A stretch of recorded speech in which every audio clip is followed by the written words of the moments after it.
네, 이번에는 1년 전 PD수첩에서 방영된 앞에 보이는 의정부 고산지구 내에 위치한 지식산업센터에 한번 와봤습니다. 우선은 의정부 최초의 지식산업센터고요. 한강 듀클래스에서 시행한 A동, B동, C동으로 구성된 지식산업센터입니다.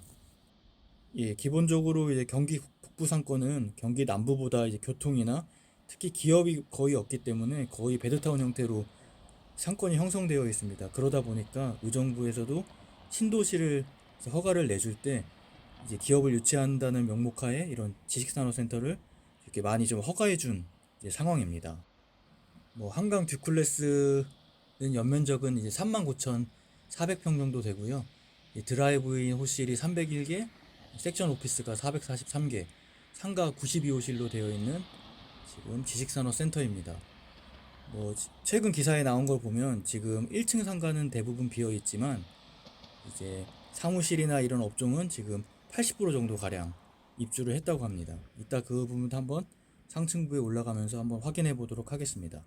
경기 북부에는 확실히 기업이 없는 상황이라 이런 지식산업센터를 허가해 주는 거는 뭐 나쁘진 않다고 보여집니다. 하지만 이 상가를 분양하고 위에 사무실, 오피스를 분양했을 때 실제로 기업들이 이용을 해야 되는데 편법으로 외부 사람들이 분양을 받게 하고 역임대를 주면서 실제로 공장을 이용하실 분들이 좀 피해를 보는 상황도 많았습니다. 또 한 가지 가장 큰 문제는 1층 상가입니다. 그 사무실이 700개 중반밖에 되지 않는데 1층 상가는 92개나 됩니다. 이게 대기업이나 정말 큰 회사들이었으면 충분히 그 인원을 감당할 수도 있었겠지만 지식산업센터 대부분이 소상공인들이나 일반 공장들이 입점하는 업체입니다. 그러다 보니까 700개에서 근무하는 사람은 대략 계산해봐도 많이 잡아도 한 호실당 5명 정도 된다고 하면 한 3,500명에서 최대 4,000명 수준입니다.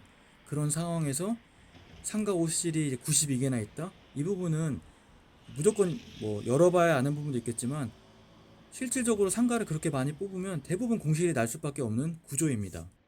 여기 듀클래스 지식산업센터는 22년 5월에 준공이 됐고요. 현재 3년이 다 돼가고 있습니다. 뭐 임대료 맞춰드립니다도 문구도 있지만 작년 PD수첩에 나왔을 때보다 공실이 좀 나아지지 않은 상황입니다. 네, 여기 의정부 이제 고산지구는 지금 13,000세대 정도를 주변에 배후를 형성하고 있지만 그 배후 근처에도 근린 상가들이 워낙 많기 때문에 이쪽까지 고객 그 아파트 주민들이 좀 유입되는 게 좀 한계점이 있습니다. 그러다 보니까 지금 공실이 좀 더 해결이 안 되는 부분도 있습니다. 그리고 토스트 커피 가게도 운영을 하다가 이제 폐업을 했고요. 지금 대부분 지금 공실을 이제 보이고 있습니다.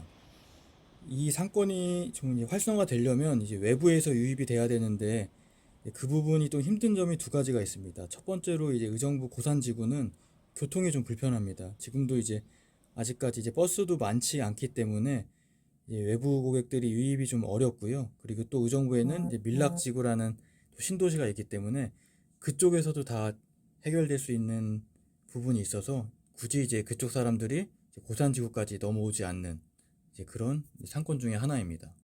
이쪽 고산지구에 또 다르게 불려지는 이름 하나는 이제 법조타운입니다. 이제 의정부 가정법원이랑 또 다른 법원이 이제 고산지구에 27년, 28년에 입주할 예정이고요.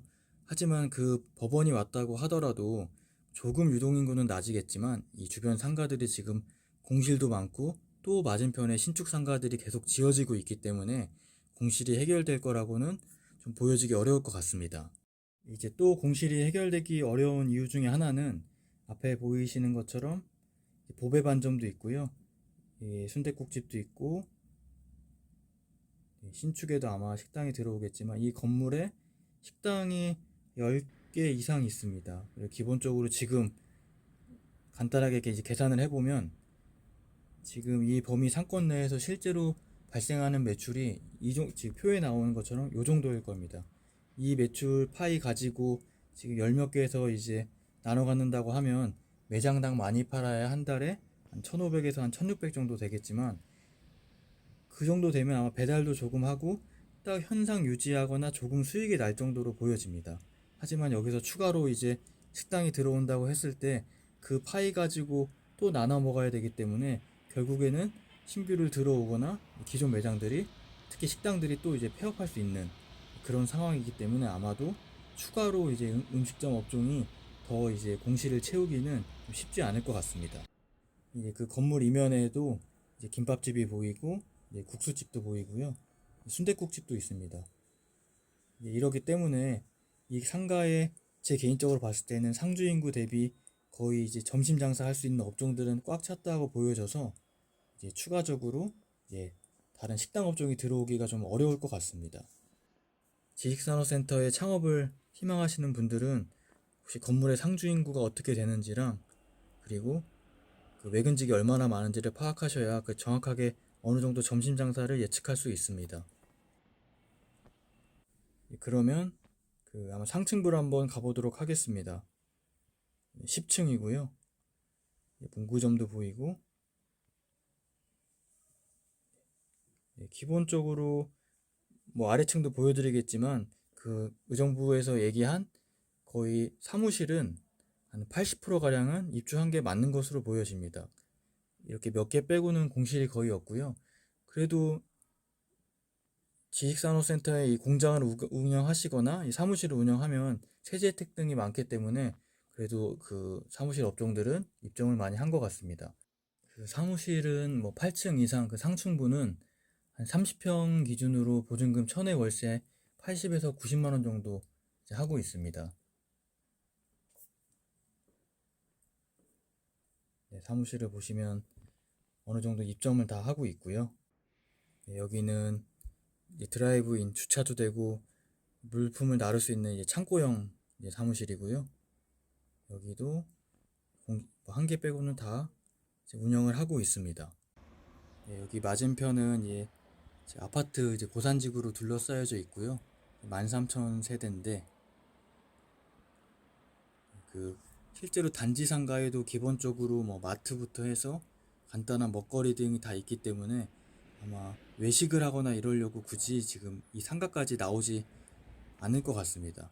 그리고 이따 보여드리겠지만 그 중심 상업지구에 워낙 이제 업종들이 뭐 점심 장사부터 저녁 장사까지 그 상권이 형성되어 있기 때문에 주거단지 고객들이 그 건물까지 유입이 좀 어려울 것 같습니다. 그래서 아까 그 보배 반점이나 이런 분들은 배달을 할 수 있기 때문에 배달 수요는 있을지 모르겠지만 이렇게 아파트에서 넘어오기는 좀 쉽지 않을 것 같습니다.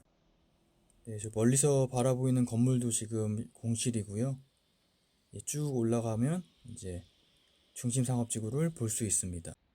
수자인 아파트 앞에 또 이제 신축 상가가 보입니다. 여기도 좀 공실이고요. 아마 신도시에 들어갈 때 이 부분은 좀 알아두면 좋으실 것 같습니다. 만약에 정말 내가 이제 신도시에 창업하고자 마음을 먹었으면 이 아파트 단지의 출입문을 보고 어디 상가가 건물이 제일 먼저 생기는지를 확인하는 게 중요합니다. 왜냐하면 초기에 입주했던 아파트 주민들이 최초 상가에 대부분 이용을 많이 하기 때문에 추후에 옆에 뭐 생긴다고 하더라도 처음에 그 발길을 들였던 곳에 계속 이제 사람이 심리적으로 이제 갈 수밖에 없는 그런 환경이 됩니다. 그렇기 때문에 아마 신도시에 들어간다고 했을 때에는 최초로 지어지는 건물이 어디인지를 보고 뭐 전면도 넓고 이런 자리를 선택하셔가지고 오픈을 창업을 하셔야 될 것 같고요.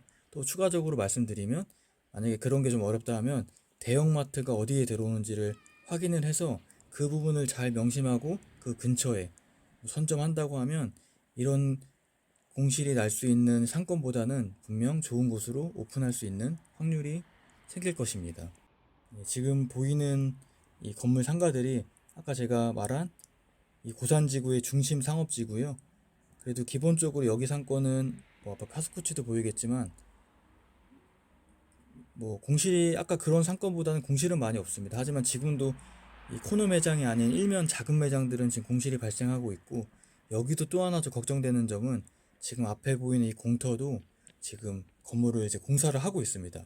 두 건물이나 크게 이제 그게 입주하고 나면 아마 기존 여기 상가들은 운영하고 있는 데들은 뭐 공실이 좀 신축 상가보다는 날 확률이 적지만 그래도 같은 업종이 또 만약에 누가 출점을 한다 경쟁이 시작된다고 하면 둘 중에 하나는 또 공실이 생기기 때문에 결국에는 이 상권도 이 신축 건물들이 들어오고 나면 좀 공실이 많이 발생하고 이제 업종들이 좀 폐업을 하면서 이제 많이 손바뀜이 일어나지 않을까라고 보여집니다. 여기도 마찬가지로 지금 상가 정도면 충분했는데 또 이렇게 신축 건물을 짓는다는 점은 분명히 상권에 쇠퇴할 수 있는 위험성도 보여집니다. 이쪽 상권에 이제 아파트 주민들이 이용할 수 있는 학원부터 뭐 유흥, 점심 다 있기 때문에 편의시설이 있기 때문에 병원도 있고요. 굳이 아까 그 건물로 사람들이 갈 이유가 없습니다. 그렇기 때문에 아까 그 지식산업센터는 좀 활성화하기가 좀 더 어려울 것 같고요.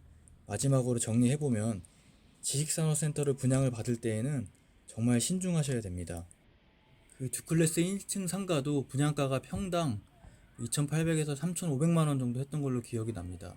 10평 기준으로 뭐 임대 면적으로 하면 한 20평 되겠죠. 그러면 분양가만 6억이 넘어가는데 실제로 6억을 투자하고 공실이 된다고 생각하시면 그게 1년, 2년, 3년 지나가면 나도 모르게 정신도 피폐해지고 정말 다른 일을 할 수가 없는 상황이 되고 맙니다. 제 지인도 그 공실로 인해 한 2, 3년간 너무나 큰 스트레스를 받는 모습을 봤고요. 그렇기 때문에 정말 이제 지인들한테는 상가 분양받는 것을 추천드리지 않고 있습니다. 소위 아파트야 뭐 월세를 깎더라도 전세가를 낮추어도 임차인을 맞출 수 있지만 상가는 정말 입지가 좋지 않고 주변이 다 공실이라고 하면 뭐 관리비만 내고 들어오라 한들 입주해서 장사할 사람이 없습니다. 그러다 보면 그 관리비 손해뿐만이 아니라 혹시 경매로 넘어갔을 때 낙찰까지 안 되면 계속 이제 내가 갖고 있는 다른 재산도 피해를 보기 때문에 꼭 상가 분양이나 지식산업센터 분양은 신중하셨으면 좋겠습니다. 뭐 지식산업센터의 피해를 보신 분의 영상을 많이 보셨을 겁니다. 그럼에도 이 영상을 만든 이유는 다시 피해자가 발생하지 않도록 하기 위해서 영상을 만들었습니다. 끝까지 시청해 주셔서 진심으로 감사드립니다.